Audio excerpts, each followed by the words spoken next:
Welcome to the Social Studies Department curriculum video on economics. And today we're going to talk a little bit about the differences between micro, macro, and our regular economics course. My name is Brian Lindstrom. I'm one of the social studies teachers here, and I'm excited to be teaching all of these classes currently in the 2023 school year. So let's take a look at what we got going on first. And we're going to talk about the differences between micro and macro economics and what are the differences between the two. So first off, microeconomics deals with the study of individual units, personal decision making.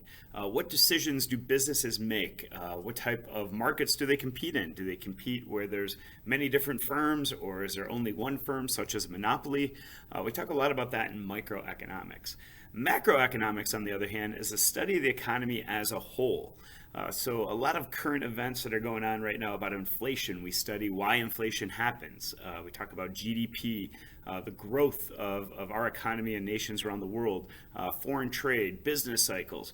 All of that takes place in macroeconomics. So in distinguishing between the two, that's the difference. Microeconomics is a study of individual units, and macroeconomics is the study of the whole economy. And before we get into moving forward, these are both AP classes, and kind of a unique thing because they're actually AP classes. So you can earn AP credit on both of these tests. Many colleges and universities take both of the tests for you, and will honor that credit. So they are AP classes, and they are only semester-long classes. If you take either AP Micro or AP Macro in Rochester Community Schools, it will actually serve as your economics credit. So economics is a state required course, and if you take either one of these classes, they will meet your requirement for that. So let's get into some of the stuff with AP Micro, a little bit more specific. The first unit, which is actually the same unit also in AP Macroeconomics, are the economic basics. We get into supply and demand, then production costs, talk about imperfect competition. So what does it look like when we have multiple competitors?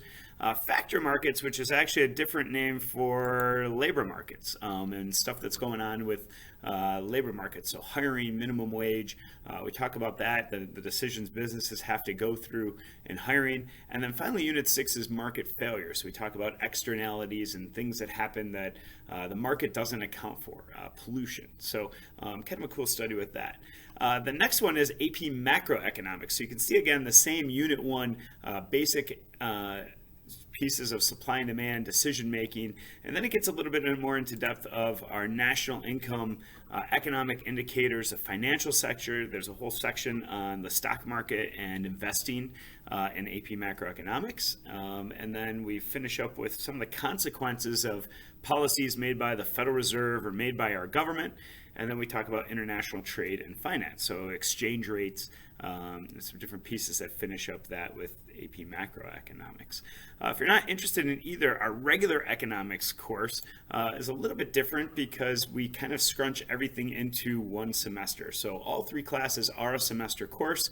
We start off with the economic basics, again, supply and demand, decision making, and then Unit 2 is a focus in on the microeconomics. So we look at cost curves and individual decisions by the firm. We then have a whole new unit that's not found in either of the AP classes. This is labor and personal finance. So there's a whole section on personal finance, talking about credit cards, mortgages, interest rates. We get into investing, stock market pieces. We do a budget project in Unit 3 with labor and personal finance. Then we come back to macroeconomics, so the study of the whole and some of the indicators. And then finally, we wrap up with international trade and international economics. So this class is a semester class, but either way, you have to take an economics course during your time at Adams High School. So these are your three options. A few unique things with the AP courses that we do, all the teachers that teach it, we do use standards-based grading, so we allow students to redo assessments, and we kind of focus on making sure we know and understand it. And if I had to sum it up, the differences really between AP Micro and Macro versus the regular economics class is just how depth and how much detail we get into. There's a lot more graphing in the AP classes, just a tiny bit more math. But all three of the classes, you don't have to be a math genius. They are not heavily math based.